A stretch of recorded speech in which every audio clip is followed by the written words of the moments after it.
Hello. Are you still tired, boys? Well, I mean, I got up at 7:15 or whatever for Frisbee, so... I can imagine you're tired, Max. I feel okay. I'm kind of still feeling the after effects of the Super Bowl, because that's what we'll be talking about today. If you missed our stream on Sunday, firstly, where were you? It's just unacceptable, really. But thank you for everyone that did tune in. Yeah, massive thank you to everyone who came along and joined in, sent us a message, sent me a message personally. I know we've got a couple of new subscribers, a couple of new followers, maybe a couple of new listeners right now, so welcome. Hopefully we'll put on a good show for you like we always do, because we are NFLementary. It's just going to be your classic Super Bowl review. There's lots of stuff to talk about, lots of stuff that our tired 6-hour broadcasting brains maybe couldn't quite comprehend or say in the way that we wanted to. So that's going to be the thrust of today's show. We'll be reviewing our predictions that we made last week, including a questionable one from Mark. Mark, how are you feeling in terms of, emotional security? Do we need to call someone? Are there any pheasants around that you'd like to shoot? No. That's an in-joke for those of you who are listening on Sunday that we will never explain. No, that will never be explained. Yeah, I feel like I woke up on Monday morning and I was just a bit down. I was like, oh no, that actually happened. Yeah. You did, yeah. And then it got to the middle of Monday. We did the show here. Yeah, that was really good fun, actually. I've retweeted it on our Twitter. We went with Hamish Arnold and the York Sport Report just to talk about the NFL show and some other sporty things, including the Six Nations, which made me cry. So that's the link to the Mixcloud is on our Twitter if you're interested. I'm just sort of cycling in the sun. I was like, do you know what? It's okay. We had a really good chat yesterday just about our lives. That gave me some perspective on everything. Yeah, I think that gave me perspective as well. I was like, do you know what? It's not over. In another 10 years, I'm sure I'll see the Rams get to another Super Bowl. Well, I guess it's a question for the massive off-season that we now have ahead of us. If there are any shows that you guys would like to see us do, this includes everyone on YouTube who might be listening along. Send us a tweet, send us a message live on the show if you're listening now, uri.org.uk, send us a message. Or if you're listening on YouTube, drop a comment in the comments section. What would you like to see? We have a lot of shows to fill. So we probably will do it. Yeah. Within reason, we will do it. We've just we've been brainstorming a couple of ideas before the show, so we're thinking about doing some quizzes. We'll obviously kick off our draft coverage soon, start looking at players. Awards for the season. Yes, awards for the season need to be done. Yeah, there's a lot we can do and there's a lot we will do, but we do also have scope for anything that you guys want to see. So, kicking things off, I think a good place to start would be, last Friday at approximately 9:20 when we made the following predictions. Column, 31-27 Patriots. What I did realise yesterday was if you flip the numbers around in my prediction, i.e. 31 score points to the Patriots, it's 13, which is the exact amount of points they scored. Yeah, I was going to say, I don't really work. We don't need to look at the Rams score. Max, 35-31 Patriots. So I would say we get at least a half point. Okay. Just for picking the right team. Some would even say a full point. I would say a full point. Yeah, I'm happy with a full point. I'd say we nailed it, to be honest with you. Absolutely nailed it. And given my record in the it was a close game. Whatever way it happened, it was a close game. Given my record in the championship games as well, I like to think I've cemented my status. I don't know how you say that word. As Mystic Column for yet another year, so I will continue to push that down you boys' throats as much as I can. And then we get on to Mark. Now, Mark didn't quite pick the right team. That's understandable. He's a Rams fan. He was always going to go Rams. I admire your loyalty. What I don't admire is 51-45. Explain your thought pattern, Mark. I was thinking both these offenses, they've been really sort of on fire in the postseason. Brady was sort of just moving it down the field, getting it done. The Rams offense all season have been getting it done, moving it down the field. Goff had been playing really well. So I was like, do you know what? They're going to come in this. They're just going to get it done. They're going to move it through the defense. I was wrong. I was so wrong. Not only did you predict the wrong team, but you predicted this to be the highest scoring Super Bowl ever. So does that count as a point? It was like, no! Why would that count as a point? Because I predicted that it was going to be a record-breaking score, which it was. That's like, I can't even think of an analogy for that. It's so wrong. No, it's almost as wrong as your prediction, which was very wrong. Mark, did not win the predictions challenge. No, I myself and Max were the champions in that respect. I also predicted many moons ago that the winner would come from the AFC, and hey ho, it did. Well, I mean, you do have a 50-50 chance, you know. So, still missed it, Colin. In terms of topics, I'd like to start the discussion with who should have been MVP. So Julian Edelman obviously got voted as MVP, 10 catches, 141 yards. Great performance, arguably one of the greatest wide receiver performances in the Super Bowl of all time, particularly given the fact that every other offensive player was kind of stuck in the mud for most of the game. But was there anyone else more deserving? I'd say that, so first of all, I understand why it seemed like Edelman had an MVP caliber game. I'd argue that he didn't, though, given the fact that coverage of him for most of the game was pretty much non-existent. They didn't know how. Yeah, they didn't know how to. And I think there was an interesting Twitter thread that I was reading saying your slot corner should be your best corner. Chris Harris Jr., wasn't it? Could have been. Yeah. Could have been. And he's right, because he is. Broncos, and one of the best corners in the league, because your slot corner needs to be as versatile a route runner, really, as your receiver. He needs to have a lot more skill in that respect. And I think Bucky Brooks was saying as well, when you're an outside corner, you have the sideline to help you. Yeah. When you're a slot corner, particularly if you're playing man coverage, no one's going to help you. Exactly. So in that respect, Edelman, compared to the rest of them, had a really great game, and I think he is an all-time receiver in the postseason. But when you hold a team that averaged 33 points a game to 3 points, the MVP is a defensive player. I don't know who. You could argue Gilmore, you could argue Hightower. I'd even throw in Van Noy's name in there. Either of the McCourty brothers, they had really good games. All of them had really good games. The defensive game plan was executed perfectly. Even if the Rams had won the game, which for 45 minutes of the game they easily could have done, the MVP definitely would have been a defensive player. Yeah. I think of all the players, I'd probably throw either Gilmore or Hightower in there. Yeah, they're the two names. It should have been one of those two, but of course it's the NFL. They love offense, so they went with the offensive guy because it was an easier, obvious one choice. One of the most defensive Super Bowls of all time. Yeah, it's crazy. Arguably the most defensive Super Bowl. Yeah. So, I would. Go on, pick one. I'd say Hightower. Interesting. I think I'd say Hightower because I think as much as Gilmore had the obvious interception, which kind of sealed the deal on the Rams, and he was shut down for a lot of the game, I think Hightower was able to get a lot of pressure on the interior.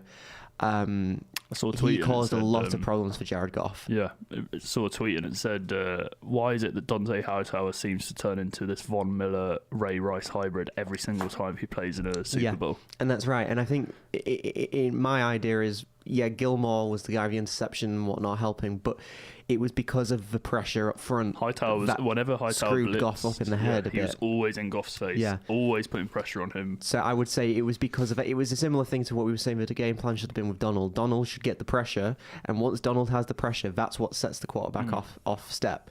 And that's exactly what he did to Goff. I'm not saying he did it on his own. Like I said, there was the whole bunch of guys did a really, really great job. Trey Flowers had a big game. But I think, to me, I would have given it to Hightower. Interesting. Mark?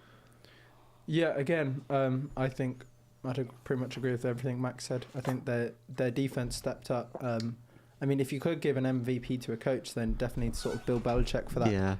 For that and defensive Flores scheme. As well. Yeah, which just completely shut down the Rams' offense.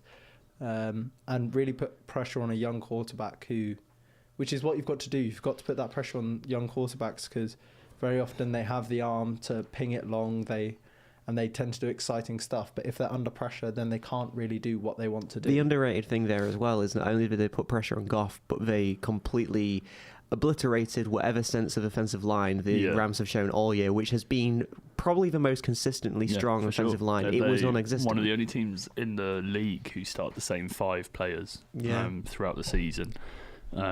Consistently, basically made Gurley and Anderson into 100-yard rushers, notwithstanding their obvious, their abilities. Always provided Goff with a clean pocket, very rarely let up sacks, and then all of a sudden in this game, for whatever reason, just couldn't deal with the Patriots blitzes that they were bringing. And that ultimately, I think, was the difference maker. Sullivan, was he drunk? Because he was on the floor more often than not, doing not a whole lot. Whitworth didn't really have a game at all. No. And it's funny. Havenstein was really... he was the one who tended to end up with Hightower. And yeah. Not that, you know, we've obviously said that Hightower, for whatever reason, is a different kind of beast when it comes to Super Bowls, but he was beating him with ease as if he was kind of like a premier edge rusher. Yeah. And Havenstein just, for whatever reason, wasn't having it. I think the best, you know, the two guards for the Rams, I think, played well. And one of them's a rookie and the other one's only been in the league 3 years. So, you know, all this talk about experience on the O-line, their three most experienced players were the ones who arguably let them down. Yeah. I can't really look past what you were saying. I see what you're saying about Hightower. I was so impressed with Gilmore all game. And I think that I know Brandon Cooks had a big game, and Cooks arguably had as big a game as Edelman in that respect. But I thought Gilmore consistently was kind of all over him in coverage, quite a few pass breakups. Obviously that interception, which actually I think wasn't, that wasn't a particularly difficult interception for him to make. And like you said, it was a result of the pressure rather than a result of him making a great play. Like, was it last year, I think, where he picked off? Maybe in the AFC Championship game, he had that incredible pick where he kind of just thrust his arm up in the air and brought it in. Yeah, I know what you're talking about, because the pick in the Super Bowl was the bobbling ball. Yeah. So it was the game before. I think it was the AFC Championship game. The Jags game, yeah. Yeah. I remember. Yeah, it was a Jags game. Yeah, it was a different kind of pick. That was an incredible play by Gilmore. This was more just him doing his job and the system kind of giving him a reward for that. Yeah. I like your mention of the McCourty brothers, because honestly, I think one of the main strengths of the Patriots throughout the game was their secondary, because they weren't. McVay schemes players open, okay, and throughout the season, his scheme was so effective that Goff often had 2 or 3 players open, and he could make a judgment on who was the most open, arguably, and then go to them. What the Patriots did in this game was say, look, there's no way we're ever going to be able to cover everyone all the time. So what we'll do is we'll blitz Goff so that he has to narrow his field of vision to a certain number of receivers, and then we'll blanket cover them. So even though receivers might be open, it's not the ones Goff's going to be looking at, and it's not the ones. So everyone in the Patriots secondary deserves commendation. I think even, is it Harmon? I can't remember his first name. The backup safety who came in after Patrick Chung broke his arm. Yeah. The entire defense didn't really miss a beat, and that's not a comment on Patrick Chung not being great, because he is a really solid starting safety. It's the fact that the scheme was so good that you could have slotted anyone in, and I think they would have had a performance like that. This is the interesting thing as well, how Belichick has been criticised for the last few years for his defense not being very good, except in the last few weeks of the season they had statistically the best secondary in the league. Yeah. And I think on paper they have an incredibly strong secondary all the way through, and it's no surprise to me that a guy like Hightower or Gilmore or whoever is step up in a Super Bowl, because that's just the mentality of the Patriots. We always say, Brady does it because it's more obvious, because the quarterback play is more obvious, and last year defense wasn't really a factor. This year, where Brady's completely taken out of it and you have to focus on the defense, you suddenly realise how great these players play when they need to play, and so it's no surprise to me in that sense. An example of that was when Brandon Cooks was wide open and someone who wasn't on him Jason came across. McCoy, and got the block. That was we were speaking about last night. I think that was the moment of the game for me. Yeah. That scoring that touchdown puts the Rams up 7-3. Get the momentum, get Goff some confidence. Confidence is such a huge factor for a quarterback in the Super Bowl, especially a young quarterback. Yeah, and it's slightly, I would say, upsetting almost, because if you look at, I've seen breakdowns of the play from all different angles. Cooks got open so early. It was a complete busted coverage. I think that the safety thought the linebacker was going to carry him, and the linebacker thought the safety would cover him. And in the end, what you had was the entire middle third of the field completely open, and Cooks basically in acres and acres and acres of space. He was screaming for the ball as well. For whatever reason, Goff wasn't under a massive amount of pressure. For whatever reason, he just wasn't looking to him. Maybe he assumed he'd be covered or what. And if you look at there's one particular angle where you can see McCourty, the field is split into 3 in terms of coverage, and Cooks is in the middle third, and McCourty is all the way over on the sideline, and he notices it, and he just absolutely busts his gut to go over to the middle and make that break up. And actually, we can talk about the fact that he sprinted over there and showed incredible heart and courage, but the skill and the technique, because if you watch how he breaks it up, Cooks catches the ball, and then McCourty slams into his arm and breaks it up. The precision needed to do that when you're running at probably easily 15 miles an hour or whatever, you're absolutely busting your gut sprinting, and then to be able to have the knowledge of mind, arguably that was an MVP play. if a quarterback had made an incredible throw and won the Super Bowl, maybe we'd be talking about them as the MVP. That play was as deserving of MVP as anything else. So maybe Jason McCourty deserves MVP. But I don't personally agree with that. So who's our consensus NFLementary MVP? I think I'll go with you with Gilmore. I'm happy with Gilmore, yeah. Gilmore with honourable mentions to Hightower. I put Brady in brackets here. Why? Well, no, not because I think it, but because I feel like we should address the fact why he isn't MVP. Because certain broadcasters, such as Skip Bayless, have been kind of plugging him as the MVP. His throws were all over the place. Like, to get MVP, Tom Brady can't just be like, I'm the quarterback, so therefore I get it. Like, that's not how MVP works. I get what he's arguing, though, because in the fourth quarter, again, he made the plays he needed to make, particularly the pass to Gronk. But how many that was one great throw. Yeah.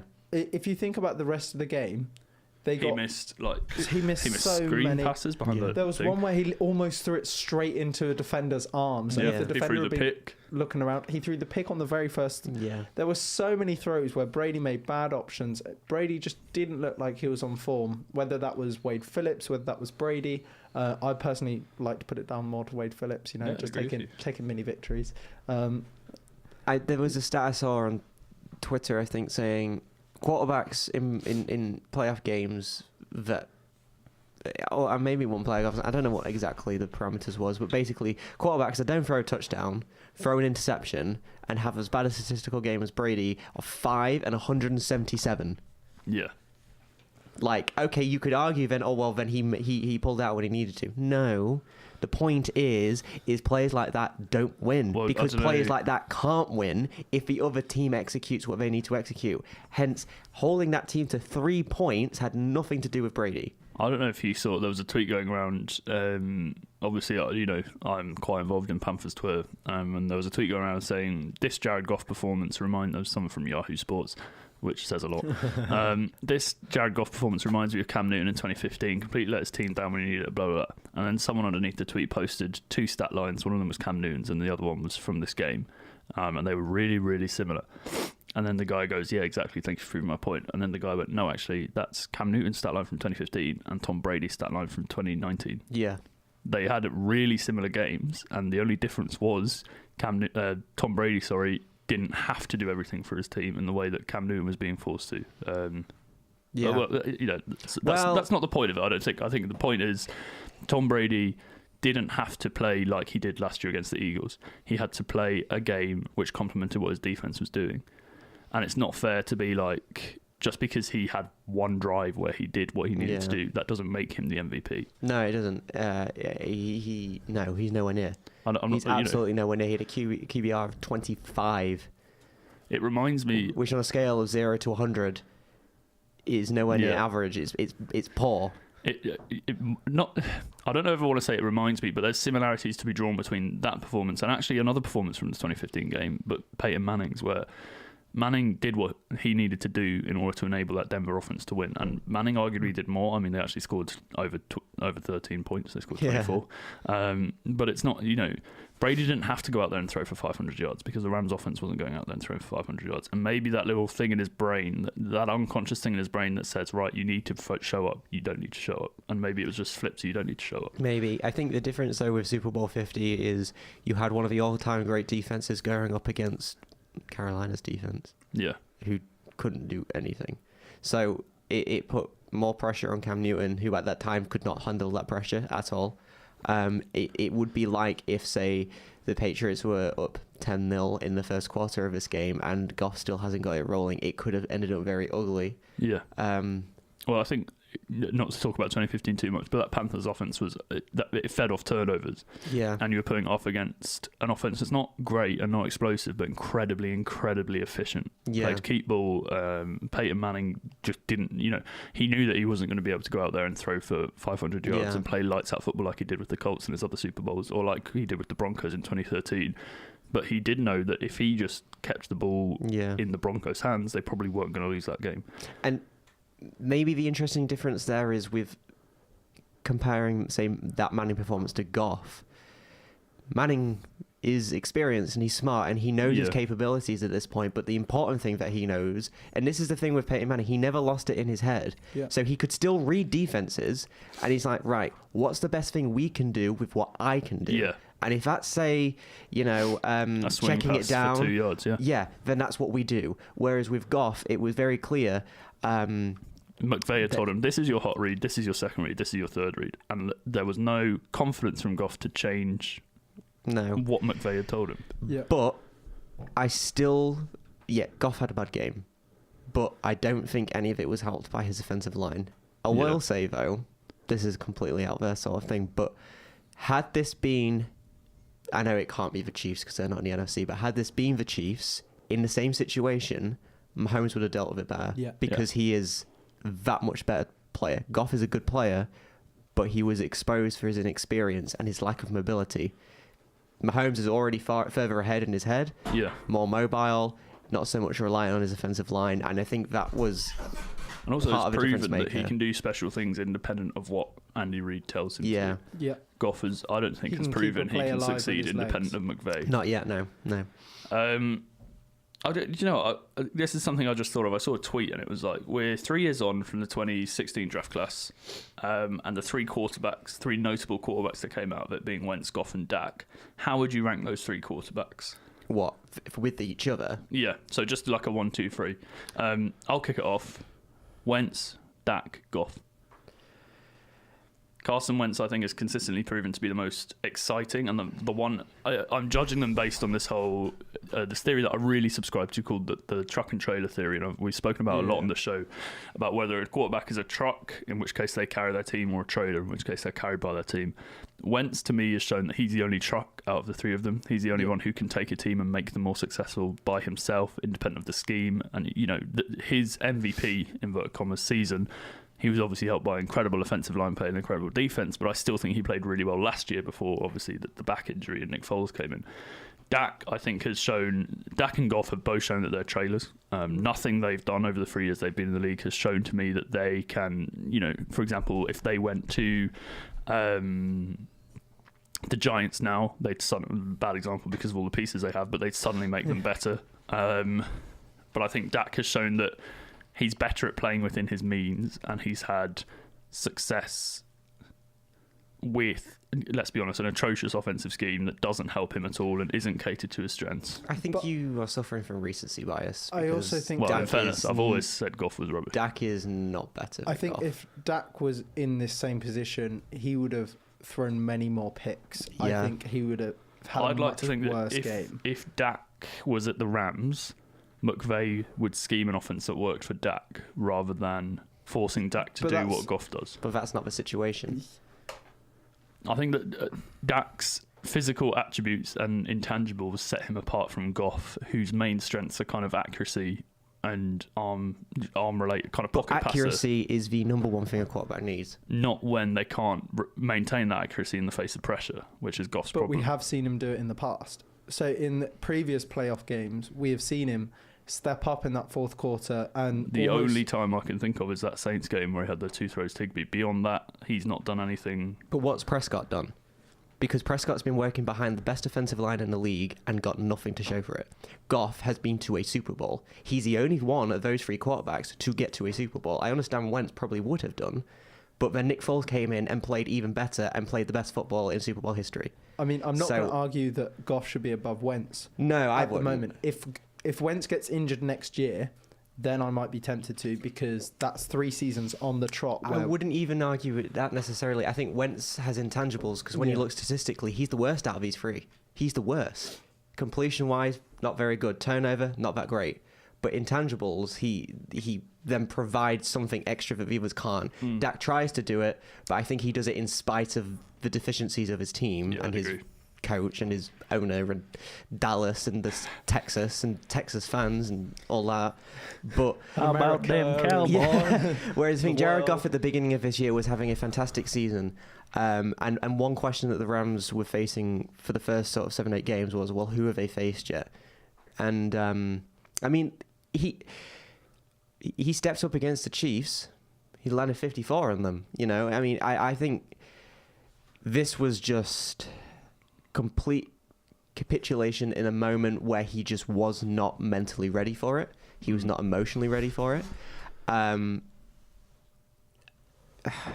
would still put Goff over Prescott because Dak hasn't shown consistency in the way that Goff has. I think we should do this discussion again after next year when we see Dak have a full season with Cooper. We can see Goff come back and see how he reacts to this. With Cup, by the way, again, which I think would have been a big difference maker. Yeah, and with Gurley probably back to full strength.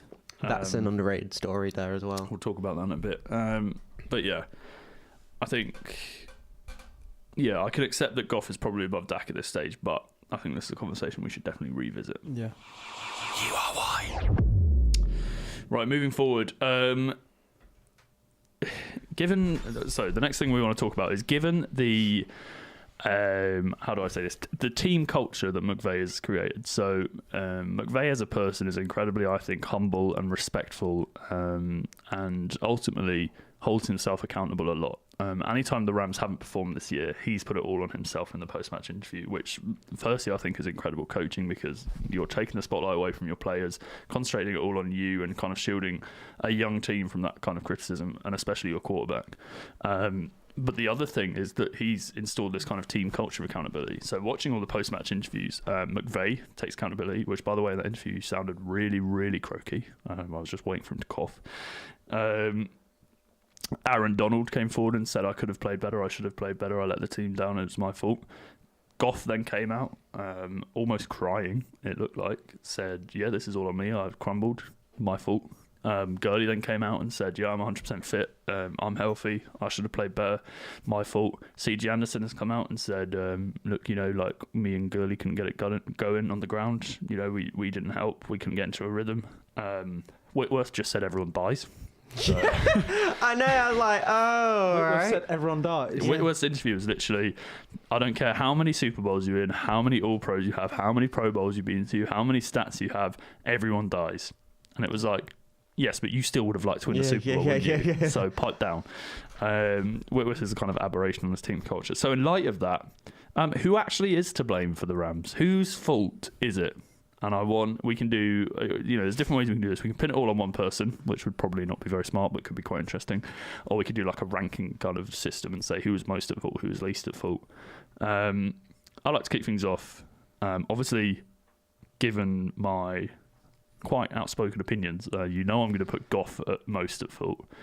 We'll get into that in a bit. But then I think Donald's at the bottom of the list, and Wade Phillips and all the kind of Rams defense, because A, they had an incredible game. B, they were on the field so often.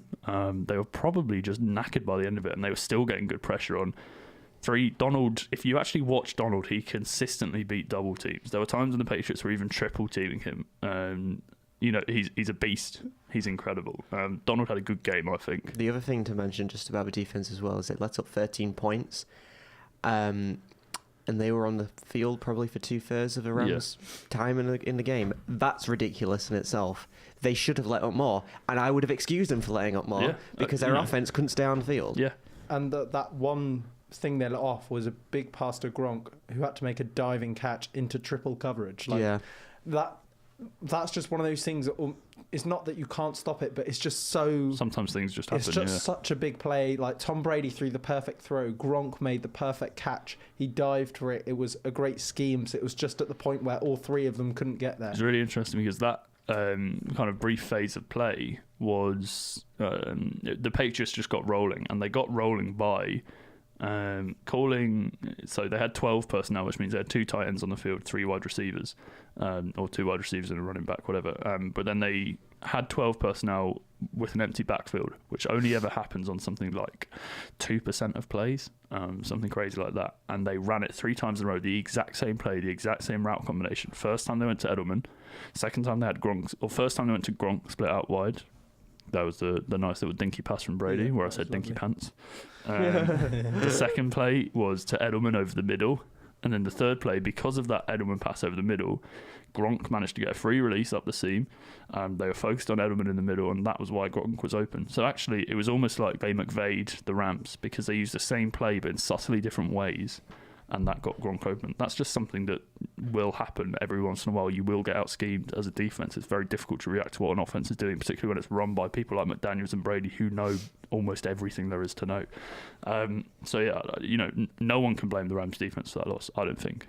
And the same way that you have to praise the Patriots defense so much for the victory. Gurley, I think, is the most interesting one because I'm not blaming Gurley. Let me get that out there. It's not his fault, but the not the absence of Gurley, but the absence of the Gurley from the first 10 weeks of the season. If you look at how the offense has performed, the loss of Kupp hit them hugely. That was when they started losing games. And ever since Gurley's had these injury question marks over his head, they still haven't been functioning. And I know I've spent this entire season saying Gurley's success is a byproduct of the Rams scheme. You could plug any running back in there. And I thought with CJ Anderson in there, that had proved my point. But actually, they really do miss something when Gurley's not himself. The thing, right, ultimately, I don't care what Gurley says. He's hurt. Yeah. He is so hurt because you can just see in his mannerisms on the field, he's gassed. He can't. So he needs this off-season. The thing is... It could just be really bad fatigue, couldn't it? See, this links into who I think is most to blame, and that's ultimately your head coach. Because what were you thinking of when you were... And Anderson actually said it on Twitter. What we were trying to do was figure out who could get into the routine quickest, which meant that we were just trading off who got the ball next. Yeah. You're not letting anyone get any rhythm. So even if Gurley had a chance... You were not giving him a chance. You weren't giving Anderson a chance because no one can start to get their rhythm going. Gurley got into a rhythm at one point, didn't he? There were a couple runs. He? He ran 5. He touched the ball less times than Hecker. Yeah. There was, I think it was the beginning of the second half maybe, or the beginning of towards the end of the third quarter, and Gurley had a couple runs that went off for kind of 12 yards, then 5 yards, then 7 yards, and it was like, okay, here we go. And then he ran for 2 yards, and then he ran for 1 yard, and then all of a sudden it seemed like he was pulled, and he wasn't given another chance. And the thing is, though, is what people seem to like to skip over, and that's Gurley's game. That's any running back's game, and that's how you separate the great from the rest, because the great will overcome the 2-1 and then find breaks like Gurley does. But you weren't giving anyone a chance. You weren't giving Anderson a chance. You can, we'll talk about Goff, but the head coach, I think, has to come under some sort of fault. It was still 3-3. You don't have to worry about time. If anything, you probably want to run out the clock and then say win 6-3 if you have to. Yeah. And I just don't think that, whether it's because McVay knew, right, Gurley's hurt, so we can't necessarily rely on him, and he maybe had no faith in CJ Anderson at this point. I don't know. But I wouldn't put any of the blame on Gurley.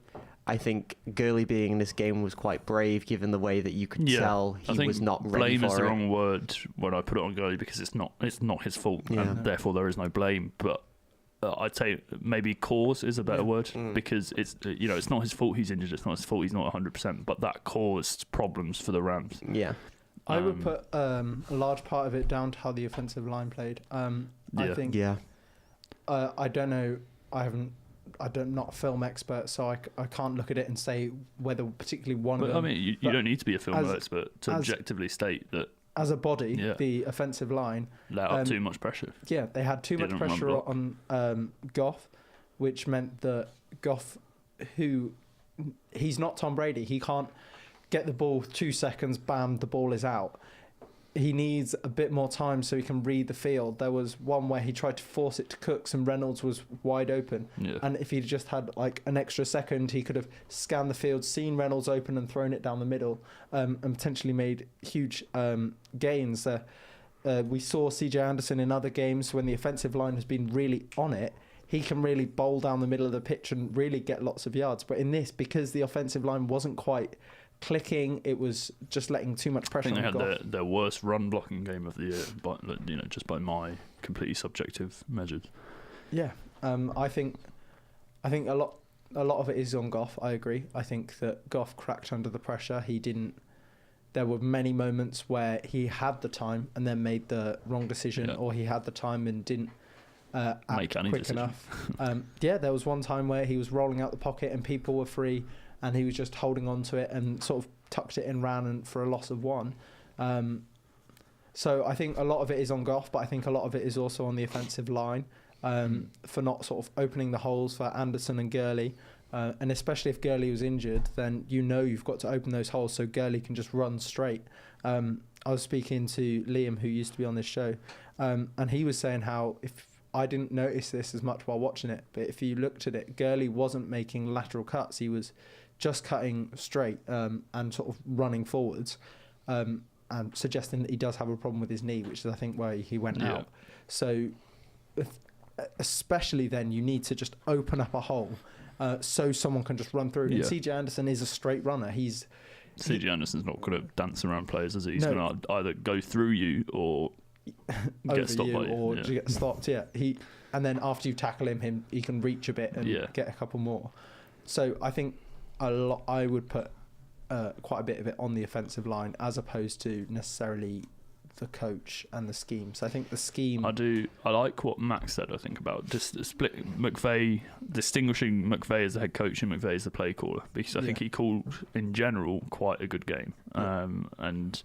If you look at... I saw a breakdown of the Rams' success on first and second down. So on run plays, they averaged something like 3.7 yards, which firstly isn't even that bad. On pass plays, they averaged something like 5 yards, which is probably where they fell short.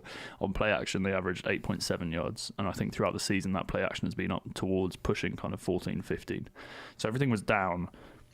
But equally, like we say, he did scheme people open at certain points. He did set up a touchdown and Goff failed to capitalise on it. He did arguably set up another touchdown that Cooks failed to capitalise on.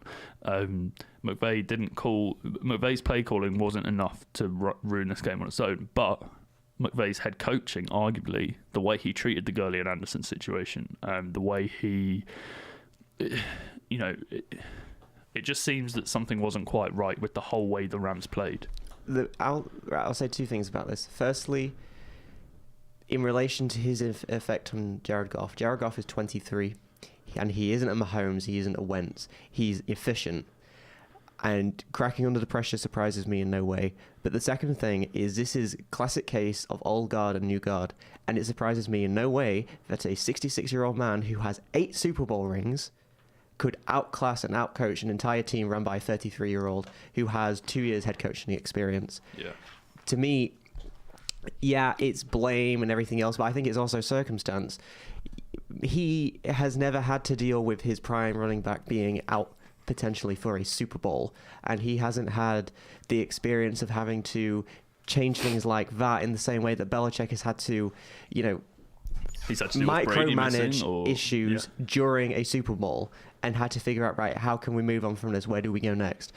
And it's no surprise to me that, say, like a Mahomes has been so great this year, because he has Andy Reid. And if this was Andy Reid leading Jared Goff, maybe things would be different. I'm not saying that Sean McVay isn't a great coach, and he's nowhere near where he's going to be. Same with Goff. But the team, to me, felt like it was, in every aspect of the game, outcoached, except in the one aspect where they were led by a veteran guy who's been there and done it before, a defense guy, Wade Phillips. Yeah. So it's blame, but it's also circumstance. Of course. And you only score 3 points on Bill Belichick, but then they only score 13 on you. There's so many things that people want to kind of throw out negatively. Yeah. But I think there's so many things as a Rams fan you can take away from this positively. Goff now has experience. It was terrible. He's never going to let it happen again. Yeah. McVay's never going to let it happen again.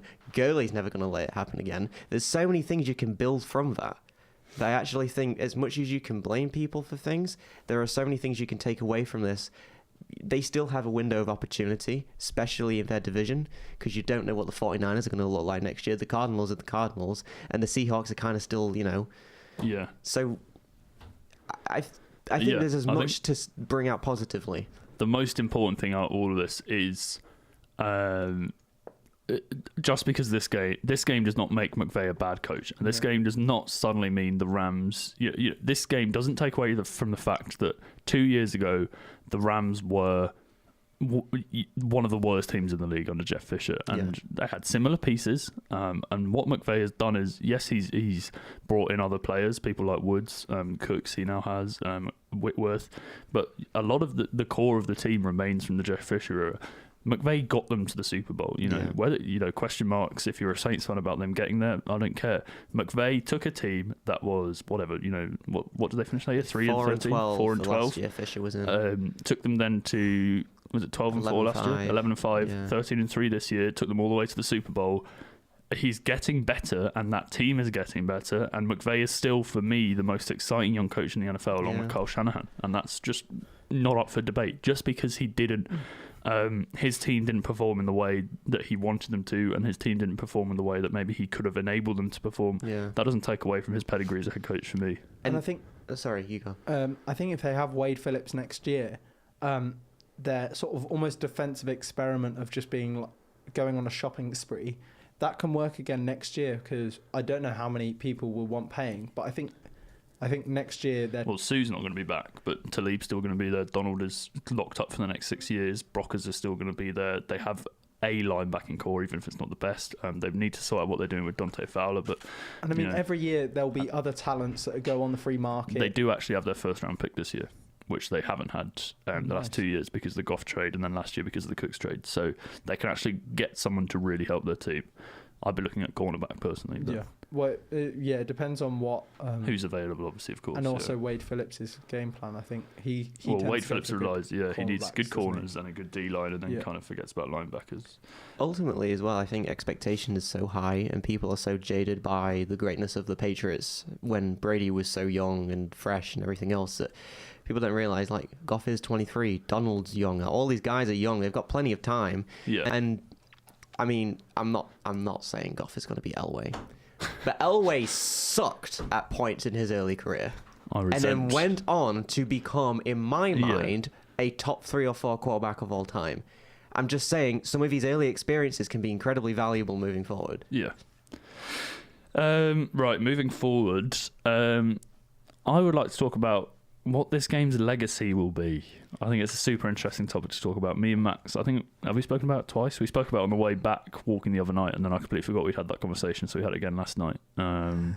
For me, my instant biased reaction was, oh my lord, what was that?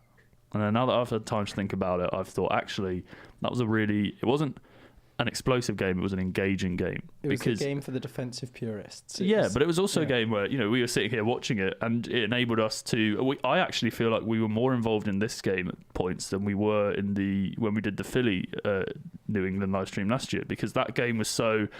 every offensive play was going for a couple of yards. Every time they got to the red zone, we had to kind of be like, okay, right, let's focus on the game for a bit. Whereas this game, we were actually going like, whoa, okay, wow, that run's gone for 5 yards. That's really impressive. Let's see if they can get some offensive momentum. Oh no, right, the Patriots have done something to kind of stop the Rams. Okay, whoa, Goff's thrown for 12 yards. Nice one. And we were getting so excited over the smallest things. And that's because obviously there was less offensive class, which meant that when offense came through, we had to be like, wow. But equally, we saw 2 of probably the greatest defensive Super Bowl performances of all time. I remember at one point throughout the game, I was just watching Donald every play, and I was like, oh my sweet lord, that guy's incredible. This is what I was going to say. You can tell that Donald is great, because when Brady's on the field, 9 times out of 10, you're watching Brady. Yeah. But all that game, I was like, where's Donald? Yeah. Where's Sue? Because it was so compelling. And I actually loved the game. Yeah. Because... So a lot of people, they see big pass as interesting. What I found interesting was Aaron Donald laying down Tom Brady. Can you remember when he literally swung him around, threw him on the floor, and his pads became exposed because he just tore his shirt off, basically. The strength of the man. And he just held him the physicality. And like we were saying, the Patriots secondary were amazing. Night. That McCourty play is, I think, it should go down in history as one of the greatest plays made in the Super Bowl of all time. And especially in the context of where that game was, it would have been a 7-3 lead. Like, it was a big difference maker. But I don't know, like, you talk about, say, like the explosiveness of the Jags secondary, for instance, and they just blew it out of the water, and the defensive front of the Rams was so great, and in the context of being able to stop Tom Brady and the interception from off the Hogan pass, that was super exciting. There were just so many defensive things that it doesn't surprise me that this was the lowest rated Super Bowl in 10 years, because people don't see it from the other point of view. They see it as big play. That's what we want to see. We want to see big scores. It's like, all season we've been eating McDonald's, And McDonald's is great and it's really nice. And obviously we haven't, because otherwise we probably wouldn't fit in these chairs. But and then in the Super Bowl, instead of giving us McDonald's, they served up some kind of like carvery. Oh no, I was going to say something like a liver, but it was cooked really nicely, and we didn't really, at the time we were like, oh, liver, what is this? And then actually once we digested it, we were like, actually that was really, really nice. I enjoyed that. It was different. It wasn't what anyone expected. We all expected McDonald's. Other fast food brands are available, of course. And instead we got served up a really nice, foie gras or whatever that is. I don't know. Just something different. And People get upset when they don't get what they expect. Yeah. Which is why the Rams-Chiefs game went down so well. Because also, not only was it an offensive, shootout. Yeah, but it was also exactly what people wanted. Yeah. And, precedent's been set by the last two Super Bowls. We've seen Brady throw for essentially 500 yards in both of the last two Super Bowls. I mean, I hope this doesn't set a precedent for games that score under 20. Depends on the teams, I guess, because there's a difference, I think, between, here's a good example, a good comparison. Bills Panthers last year, the game that finished 9-6. Now, that was tough to watch. Yeah. Because you had two pretty inept offenses, two all right defenses. The Bills defense and the Panthers defense that year were both quite good. A couple big plays had, the only way the Panthers were moving down the field was Cam basically getting the ball out before the O-line killed him. You had the Bills offense, which under Tyrod at the time was just inept. And it was just a boring game to watch. It was one of the only Panthers games where I turned it off before getting to the end. Whereas this game, it wasn't that kind of game, because it wasn't that the offenses were inept, don't get me wrong. Yeah. But they were inept because of the defenses. Yeah. So in terms of its legacy, while at first I might have said there was no kind of moment in this game, there were tons of moments in this game. The pick off the first Brady play, the Donald throwdown of Brady, the McCourty pass breakup, the Goff pick towards the end of the game, the Gronk throw, or even just that whole drive, the Gostkowski and Zerline missed kicks. There are lots of things that you can be like, oh, this was the Super Bowl 53 moment. For me personally, it's that Gronk catch, because that's what flipped the dynamic, flipped the script, changed the momentum, got New England that touchdown. I also think this isn't about the game necessarily, but going back to the old, who's more responsible for this greatness, Belichick or Brady, and it seems that for the last few years it's been Brady's carrying Belichick's inept defense. Yeah. Well, Belichick just he threw his name right back into it, because he was like, all right, you took away Tom Brady, he had one good drive, but look what I did. Yeah. Look what I did to one of the best offenses of the last 15 years. Yeah. So sure, it was Flores that was calling the plays, but he was executing what Belichick had created, and I think it was just a really good meeting of minds, I think. Yeah, and to me, I know the first Rams-Patriots game was quite a defensive-heavy game, but I would say that this was Belichick's Super Bowl. Yeah. If all the others are Brady's, this was Belichick's. Yeah. You can people are, well, he wanted to trade him away for Jimmy Garoppolo. Would they have been here? I don't think it would have mattered if Brian Hoyer was in this game. Yeah. Belichick was the reason that they won this game, and I think that will be part of this game's legacy too. Yeah. Apparently there's a 1990, I think it was? Liam was telling me that 1990s Bill Belichick's defensive game plan for that game is in the Hall of Fame. Yeah.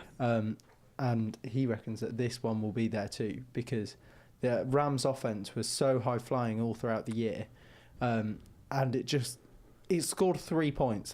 You can argue maybe it should have scored 6. It scored 6 points. That's not a number of points. On that topic, this is my feel-good story of the week. I saw it in a tweet.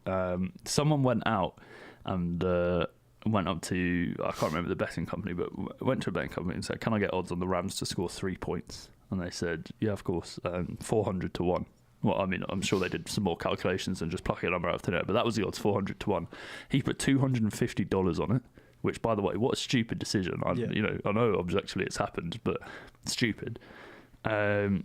Obviously came through. He's now $100,000 in the richer. But can you imagine for a moment how stressed he would have been while that Zerline kick was pending? Yeah. Imagine you've got $100,000 on the line, and you need Zerline to miss a kick. And you're not asking Chandler Catanzaro to miss a kick here. Yeah. You're asking Greg Zerline to miss a kick. Game was fixed. I know. He definitely paid. So there's a feel-good story. If you are the recipient of the $100,000 and you want to share some with us, get in touch. Yeah. NFLementary on Twitter. Who would you say then is the most responsible, as we tick into our final 10 minutes, the most responsible for the Patriots' success in this game? We kind of hinted at it with the Belichick-Brady discussion. Is it a player thing? Is it a scheme thing? Is it a culture thing? Is it Robert Kraft? Yeah. Got a nice kiss off Brady at the end there. Yeah. I know. If he keeps going around kissing guys, I think there's going to be questions asked. It's simply the Patriots being the Patriots. Because, like I said earlier, with it being old guard and new guard, it's not just old guard and new guard, it's the dynasty of dynasties.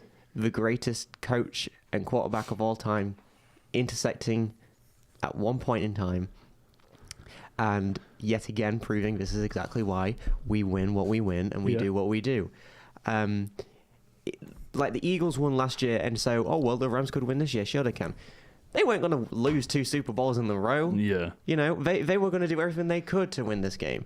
And when you look around and you think Brady, Gronkowski, Edelman, Gilmore, Van Noy, Hightower, these names are synonymous with this dynasty and equally and will go down in history. Not synonymous with being top 10 players or anything like that. Yes, but that I think is the point. They are synonymous with this dynasty and the greatness and success that they've had. That's what the difference was. Donald is great and McVay is great, but this dynasty is just something more. So here's a quick question coming off that. Do you think this is enough now for NFL fans? So, like, going into this game, I think there were an awful lot. It was shown in the stadium, but there were an awful lot of people who are supporting the Patriots, partly because it would just be, it furthers the dynasty. Like 5 is sort of well and good, but like 6 is so much better. It takes Brady to 6-3. Do you think that this now is sort of enough? So if they go into another Super Bowl, do you think everyone will be like, oh no, they've got to get their 7th. They've got to get their 7th. So do you mean, is it enough for them or enough for the fans? No, well, I mean, I think both the fans and the team are always going to sort of strive for more, but I'm talking more about sort of the swing. Do you mean kind of like we were? Like neutral. A bit like you we will guys. never see anyone else get the opportunity to win 6 Super Bowls again. It shouldn't be enough. Brady. It should never be enough. Because that's the point. For the team, but I mean for example, for you guys, like, that's what I'm saying. For me, it will never be enough. So if the Patriots are there next year, you're going to be there like, Patriots get their 7th. Because we're never going to see this again. Not if they're playing the Panthers, obviously, but like even if they were playing the Panthers and Brady won a 7th Super Bowl, I'd be like, at least he took his opportunity. It's the same as the Federer story I was telling last week about, like this. Federer had the opportunity to break the Sampras record, and that defying history or changing history is such a huge and instrumental thing, particularly in sports where everything is documented and written down, and Brady will be spoken about for years to come, in a probably in a tone of voice higher than some of the greats that we talk about now, like Marino, Young, Montana, Elway, Marino. I said Marino already. Namath. If Brady wins one more, he has individually won more than any other team. Yeah, and that will be his next target. He'll know that though, and he'll be like, right, okay, so I need to do that then, and then he'll probably need to win one more just to bump it up a little bit. But going off what Colin was saying, we're not old enough to have lived through Michael Jordan, right? Yeah. And for basketball fans, watching Michael Jordan in his prime we know this is the greatest of all time. And nowadays you have people like love LeBron and trying to make LeBron the greatest, but he's not. But we genuinely are living through the greatest dynasty in football history. People in the 90s was like, no, it's the Cowboys now and it's Aikman, but it was really Montana and the 49ers still. Or maybe if you wanted to argue it was the Steelers of the 70s. Yeah, fine, okay, I'll accept that. But this is undeniably the greatest. And if they win another in the next 2 or 3 years, the crazy thing is the back 10 years of his dynasty has been even more productive than the first 10. It's interesting It you should keeps mention getting that. better. I saw a tweet from Greg Rosenthal. The Patriots dynasty is now neatly divided in half. Pre-Gronk, so 2001 to 2009, 3 Super Bowl wins, 4 AFC titles, 5 AFC Championship games, and 4 playoff byes. And now in the Gronk era, so 2010 through to 2018 or 19, 3 Super Bowl wins, similar, 5 AFC titles, 8 AFC Championship games out of 10, and 9 playoff byes out of a possible 10. I mean, Gronk was injured for half of them. I know, Yeah, but in terms of just like defining it. And then there's a reply to that tweet. This is Tom Brady's 9th Super Bowl. His previous 8 Super Bowls, extrapolated to a 16-game season, would yield the following line. So just kind of an easy way to compare. 470 out of 714 at 65.8% completion. 5,152 yards. 36 touchdowns and 10 interceptions. Yeah. And that's him performing on the highest stage of all time against the best teams possible. Not, he doesn't get to have an easy 500-yard game against the Browns in 2009 or whatever. This is against the best, the definitive other best team. And that's the thing you can't emphasize more than anything. This is the greatest dynasty with the greatest coach, with the greatest quarterback. Everything is the greatest about his team. Yeah. So, and the guy who just won MVP was a 7th rounder who had to switch positions because no one wanted him. Where was he originally? Quarterback? He was a quarterback, and no one wanted him. No he got one no recruited him out of scholarships, high no school. anything. He had to walk on at Kent State as a quarterback. Through his time at college, had 1 catch for 14 yards because he was playing quarterback. No one was recruiting him as a quarterback. He had to switch to receiver, then got drafted in the 7th round by the Patriots. They essentially took a punt on him, and then got done for violating PEDs. So should not be deserving of the MVP, but that's another discussion for another day. That's 2 New England MVPs to have been suspended for the first 4 games of the season and win MVP. So. Right. We'll be back on Friday. We'll have a think about what show we do. If any of you have any ideas, please just let us know. Please do let us know, either on our Twitter at NFLementary, or if you're watching on YouTube, drop us a comment underneath the video. If you've made it this far, props to you, because I know a lot of people don't sit through the entirety of our videos. I don't blame them. They're quite long. Anything you guys want to talk about particularly on Friday? Awards. Let's do yeah. the awards. Okay, fine. You can still give us your ideas, but we'll probably ignore them because we're going to do we're going to do our end of season awards on Friday. We obviously had the NFL honors night the night before the Super Bowl. We won't spoil it, but if you haven't found out, you might want to go away and do a bit of research before we give the official NFLementary end of season awards. Last year was a lot of fun, quite a few arguments. Cam for MVP. What? I'm joking. I feel like we haven't spoken about Cam Newton enough on this show recently. Yeah, because Cam Newton hasn't done anything in the last 2 months. He got injured, all right. Anyway, I don't care. Cam Newton's recovery is good. There's your Cam Newton update for all my. Why haven't we spoken about Nathan Peterman? Yeah, actually, good point. Why haven't we? Matt Castle? Who's the one we always talk about? Yeah, Matt Hasselbeck. Yeah. Shout out to you, man. You're back on our show. Thank you all very much for listening. We'll be back on 9 a.m. on Friday, Mark. 9 a.m. Yeah, I know. Although you have been consistent the last few weeks. Mm-hmm. Make sure you check out me and Mark on the York Sport Report from yesterday if you haven't yet. The Mixcloud link has been retweeted on our Twitter. Thank you all very much for listening. Thanks again to those of you who joined us on Sunday as well. We had a really good time. All the best. See you later. Have a great Tuesday. Goodbye.